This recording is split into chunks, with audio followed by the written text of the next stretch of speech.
সিসিটিভির ক্যামেরায় দেখা যায় বৃহস্পতিবার সকাল 8:30টার দিকে পোশাক শ্রমিকরা সেনাবাহিনীর সদস্য ও পুলিশকে টার্গেট করে ইটপাটকেল নিক্ষেপ করে।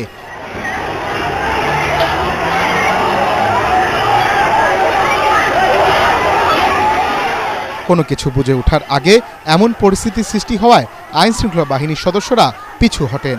পরে সেখানে সেনাবাহিনী ও পুলিশের গাড়িতে আগুন ধরিয়ে দেয় বিক্ষোভকারীরা। আশপাশের প্রতিষ্ঠানের সিসি ক্যামেরাও ভেঙে ফেলা হয়। পুরো বিষয়টি পরিকল্পিত বলে মনে করছেন প্রত্যক্ষদর্শীরা। এই পাশে ফ্যাক্টরি বন্ধ, লোক ঢুকে না কারণে ওইখানে অন্যান্য ফ্যাক্টরি সব মিলে রাস্তার মধ্যে নামছে। এন কোনো কারণে বেতন বা কোনো কিছু এইসব কোনো কারণ নিয়ে তারা রাস্তা নামায় না। কে কি করে এটা তার বোঝা যায় না, সাধারণ পাবলিক। কয়েকটা পোলা বানায় দেয়, আজ উস্কানি দিয়ে তারা এরকম করে। বইতে আমরা কইতে পারবো না এটা কেরা কি আছে। 15-20টা ছেলে পেলে এখান থেকে দোয়ানি দিয়ে বলতেছে এই নাম। তখন 3-4টা গার্মেন্টস থেকে ছেলে পেলে নামছে, কিছু মেয়েরা নামছে। এরপর ওরা বস্তা বোধে ইট পাটকেল নিয়ে আসছে। এখানে দেখবেন বস্তা বোধে ইট পাটকেল আছে। এরা পরিকল্পিতভাবে নিয়ে আসছে এখানে, যে এখানে একটা হামলা চালাবে বা কিছু।